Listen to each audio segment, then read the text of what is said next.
का जो मेरा अनुमान है, आज का जो मेरा टॉपिक है वो क्या है? दी लॉयलिटी, वफादारी। क्या है? वफादारी।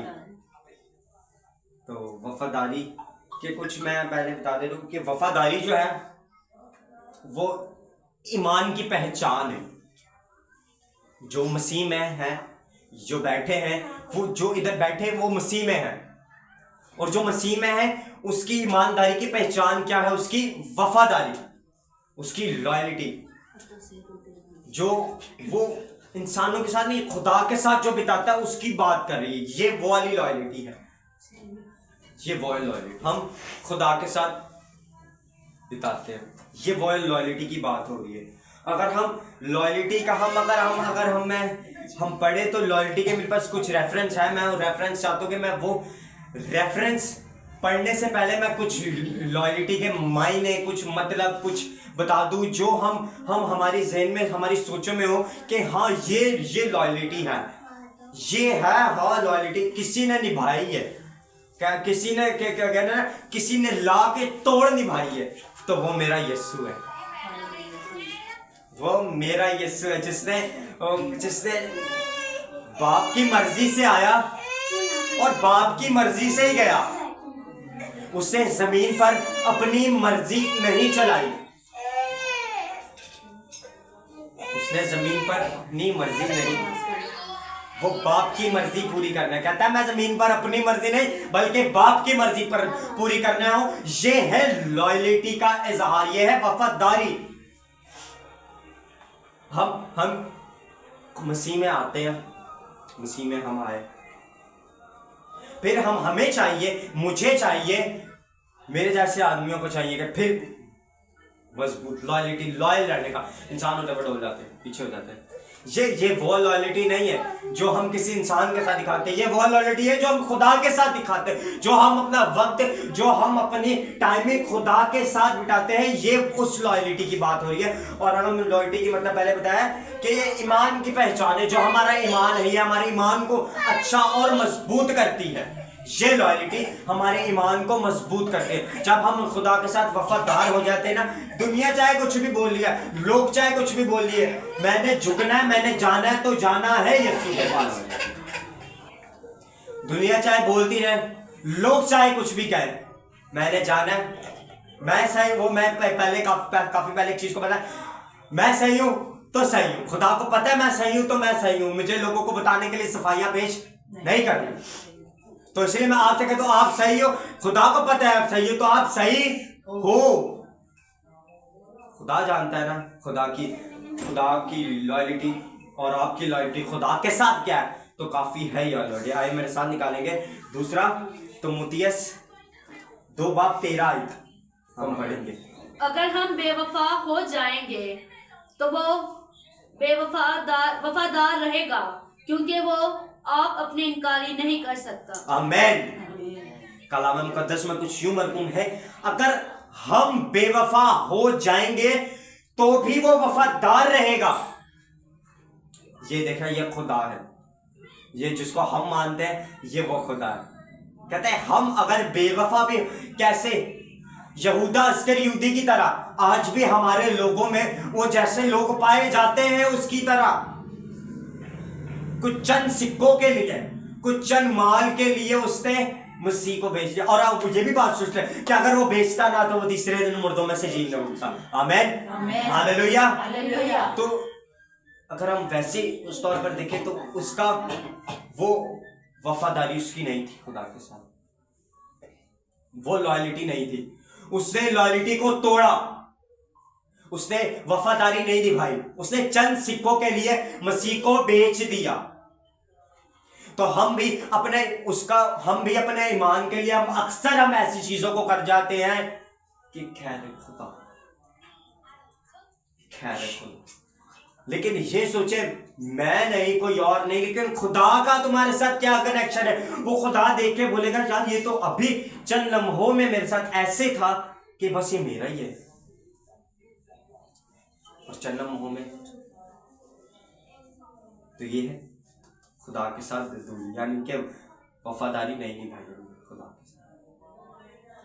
खुदा हमारा वफादार, वो कहता है अपने कलाम में, कहता है अगर हम बेवफा हो जाएंगे तो भी वो वफादार रहेगा, क्योंकि वो अपना आप इनकार नहीं कर सकता। ऐसी खूब बात है। अगर हम उसके साथ बेवफा हो जाए, अगर हम उसके साथ बेवफाई कर जाए, लोगों वाली बेवफाई नहीं, खुदा की बेवफाई है, खुदा की बेवफाई है। क्या हम अगर खुदा के साथ बेवफा हो जाए तो भी वो वफादार रहेगा हमारे साथ। इसलिए हम मैंने जैसे मैंने पहले बताया, वफादारी ईमान की पहचान है।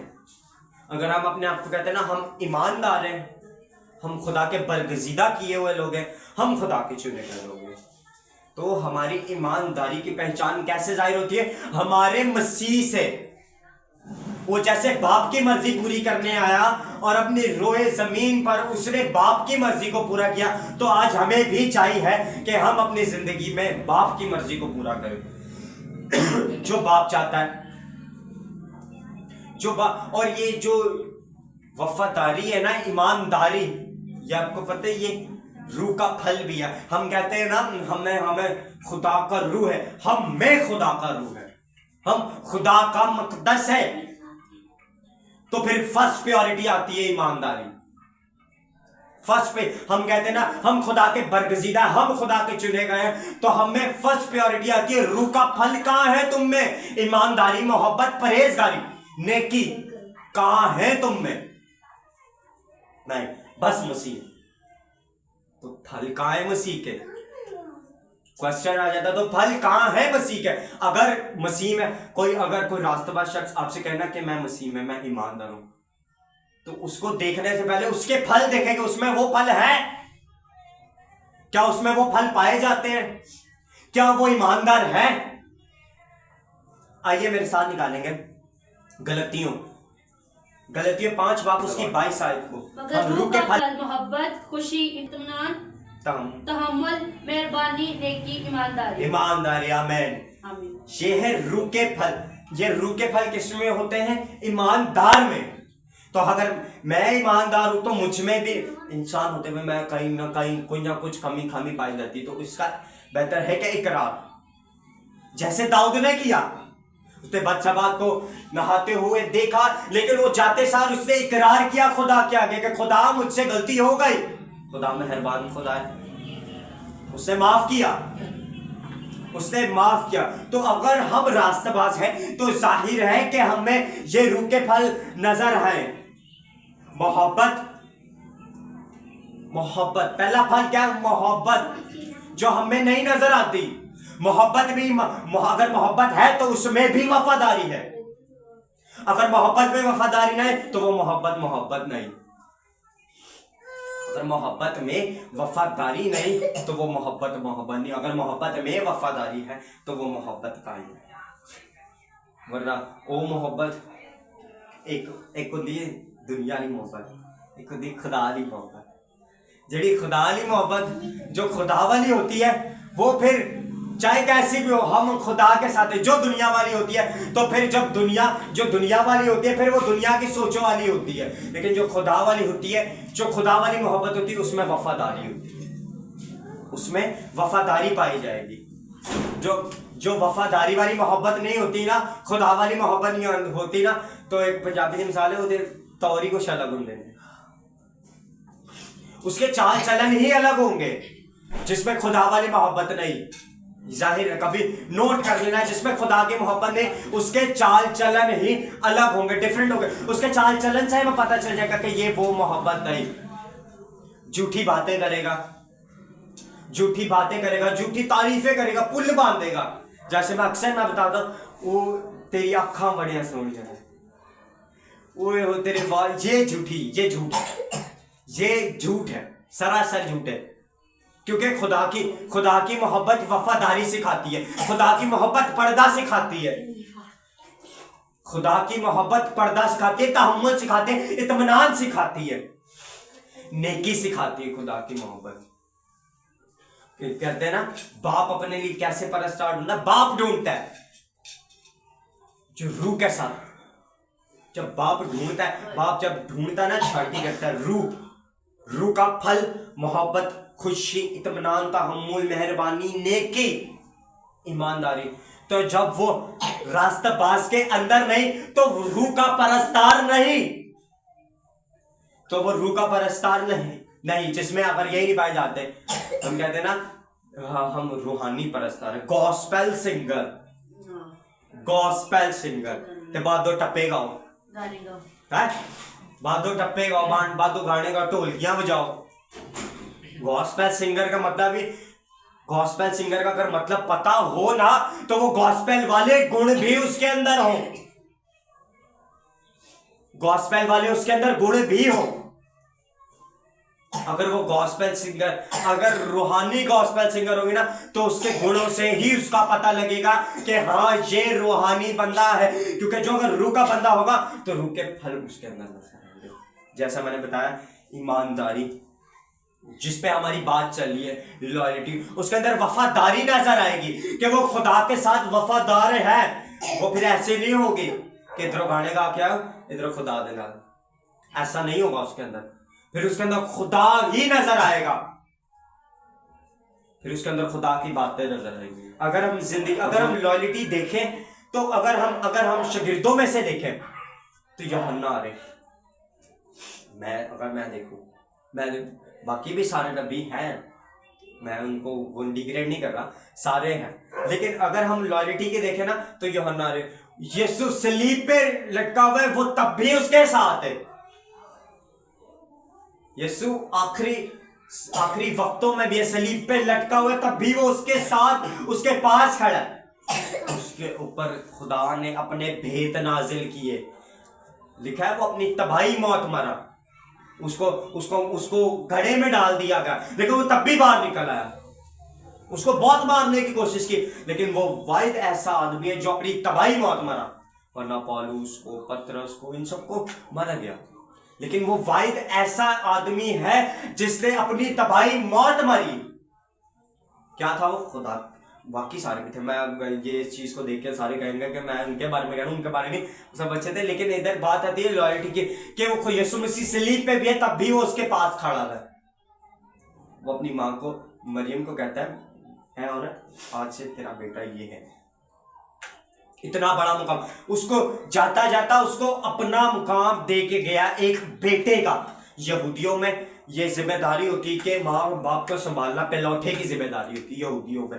यहूदी कल्चर में ये होता है कि इधर अगर यहूदी कल्चर में होता है कि जो माँ बाप होते हैं उनके, यहूदी में जो बड़ा बेटा होता है उनकी जिम्मेदारी होती है कि वो माँ बाप को संभाले, माँ बाप की टेक केयर करे। तो उसमें यहूदियों में आती है वफादारी। अब उधर अगर यूहन्ना आरिफ को देखें कि ये लिखा है कि वाहिद ये शागिर्द था जो यीशु के सीने पर सर रख के सोता था। ये थियोलॉजी ट्रेडिशनल बताते हैं कि ये वाहिद ऐसा शागिर्द था जो यीशु मसीह के सीने पर सर रख के सोता होता था। देखो, यीशु मसीह के सीने पर सर रख के सोता होता था, तो जब वो सीने पर सर, तो यानी कि वो वफादार था उसके साथ, अपने उस्ताद के ताबे था, वफादार था उसके साथ। तो फिर खुदा ने उस पर खत, अपना गहरा मुकाशवात जो हम पढ़ते हैं, जो आखिरी रेवलेशन है, वो खुदा ने उसके वसीला हम तक पहुंचाया, वरना हम भी अधूरे रह जाते। तो बात आ गई वफादारी। वो खुदा के साथ क्या था? वफादार था। अगर हम अपनी जिंदगी में हम चाहते हैं हमें भेद आए यूहन्ना आरिफ वाले, तो ऐसी वफादारी नहीं खुदा के। वो कहते ना हमारी बरकतें इतनी, वफादारी ऐसे चाहिए, वफादारी भी फिर खुदा के साथ ऐसे डट के खड़े रहे अबलीस के सामने। ये वफादारी खुदा के साथ दिखाए, अबलीस के सामने खड़े रहे, देख मैं अपने खुदा के साथ वफादार हूं, तू कर ले क्या कुछ करना, मैं खड़ा हूं, मैं देख रहा हूं। याद रखे, कभी भी जब आप खुदा के साथ वफादार होंगे ना, कभी भी आपके थ्रू नहीं, खुदा आपके ये कुछ चीजें जो खुदा, ये अबलीस खुदा से दूरी करने के लिए पैदा करे। फर्स्ट जॉब, सेकंड जब वो जॉब पे मसाइल ऐसा डाल देगा कि आप खुदा से दूर हो जाए, या वो फैमिली में ऐसा कुछ मसला कर देगा कि भाई खुदा से दूरी हो जाए। लेकिन जो कहते हैं ना खुदा में है, फिर उसमें बहुत बड़ा है कि मतलब जॉब से आई है, काम करने के बावजूद भी आ गई है। ये जाहिर होता है कि हम खुदा के साथ वफादार हैं या हम खुदा में हैं।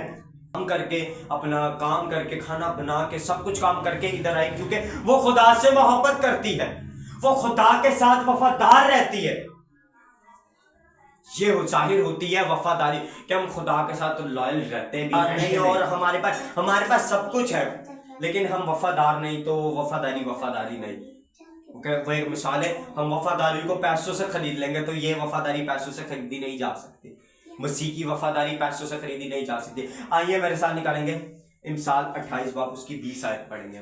दयानतदार आदमी बरकतों से मामूर होगा, लेकिन जो दौलतमंद होने के लिए जल्दी करता है बेसजा ना छोड़ेगा। आमीन। आमीन। लिखा है दयानतदार आदमी बरकतों से मामूर होगा, यानी वफादार आदमी बरकतों से मामूर होगा। ये कौन? खुदा का कलाम कह रहा है, खुदा की बातें कह रही है कि दयानतदार आदमी बरकतों से मामूर होगा। खुदा की जब बरकतें आ जाती है तो वो बरकत, जो खुदा की बरकत है वो कि एक चीज नहीं। खुदा की बरकत ये नहीं कि मेरे पास अच्छी जॉब आ गई, खुदा की बरकत ये नहीं कि मेरे पास अच्छी गाड़ी आ गई, खुदा की बरकत ये नहीं कि हमारा मंथली शेड्यूल बहुत अच्छा चलने लग गया। खुदा की बरकत ये नहीं, जब वो कहते हैं ना देने वाला जब भी देता, आसमान जब वो बरकत देगा तो फिर आसमान खोल के देगा, आपको पता भी नहीं लगेगा कि कहां से खुदा हमारे लिए फेवर दे रहा। खुदा की बरकत ये है, खुदा कभी भी अपनी बरकत को एक चीज में डिवाइड नहीं करता। खुदा भी अपनी कभी एक चीज, जैसे कि अभी फॉर एग्जाम्पल मुझे अच्छे फोन की जरूरत है, अब मैं खुदा से दुआ करूं खुदा तू दयानतदार को अपनी बरकतों से मामूर करता है, तो खुदा ने मुझे अच्छा मोबाइल दे दिया और मैं बोलूँ ये खुदा की बरकत है, ये भी खुदा की ब्लेसिंग है कि मैंने खुदा से मांगा और खुदा ने मुझे दिया। लेकिन बरकत वो है जो मैंने सोचा भी नहीं, जो मेरे ख्याल में भी नहीं, खुदा मेरे लिए वो कुछ कर दे, ये है हमारी बरकत। जब हम खुदा के साथ वफादार रहते हैं तो खुदा, वो जो तंग दरवाजे होते हैं, वो बंद दरवाजे होते हैं, वो संग से खाए हुए दरवाजे होते हैं, खुदा उसको भी यूं करके खोल देता है। ये है वफादारी। जब हम खुदा के साथ करते हैं तो खुदा हमारे लिए ऐसे दरवाजों को खोल देता है। और अगर हम ज्यादा वफादारी की बात करते हैं ना, मैं कहता हूं मेरे मसीह यीशु के अलावा वफादार आदमी कोई नहीं था, उस जैसा कोई वफादार ही नहीं था। वो मार खाता रहा, दाढ़ी खींचते रहे लोग, उसके कपड़े उतार दिए, लेकिन उसने बाप की मर्जी पूरी करने से पीछे नहीं हटा। कहता मैं अब जमीन पर अपनी नहीं बल्कि बाप की मर्जी पूरी करने आया हूं। वो मार खाता खाता बोला नहीं, चुप रहा। क्यों? क्योंकि वो बाप की मर्जी पूरी करने आया, वो बाप के कामों को पूरा करने आया है। तो हम मसीह में जब आ जाते तो हम भी जाहिर है कि हम अपने नहीं, हम बाप के काम पूरे करना है। तो जाहिर है हमें लॉयल्टी, वफादारी हम में पाई जाए। अगर हम लॉयल्टी के बारे में देखें तो इब्रानी में अगर हम इसका मतलब देखें तो अमूना इसका मतलब है, एमुना, EMUNAH, अमूना इसका मतलब है इब्रानी में। और अगर हम मतलब देखें तो फेथफुलनेस, वफादारी, लॉयल्टी इसके मायने हैं जो मैंने आपको अभी बताए। तो जब हमें यही नहीं तो हम कहते हैं कि हम खुदा के साथ है, खुदा के साथ है, और हमें वफादारी नहीं, तो फिर हमारा वाजिब नहीं है कि हम खुदा के साथ है भी है कि नहीं। तो आज हमें ज़रूर है, आज हमें चाहिए कि हम किसके साथ वफादार रहे, खुदा के साथ। छोड़ दें जो गलती खता है। मैंने अब जैसे अपने दुआ में एक चीज़ को बताया कि वो औरत का गुनाह, वो औरत पे बीमारी 12 साल से थी, लेकिन खुदा ने सालों को नहीं देखा, चुटकियों में दूर की। आपका झूठ, आपकी गलती कितने, 1 घंटे की है, 1 हफ्ते की है, अरे महीने की है, मेरा खुदा आज वो दूर करने को है। आमीन। मेरा खुदा आज वो दूर करने का। तो आए अपने सर को झुकाएंगे, आंखों को बंद करेंगे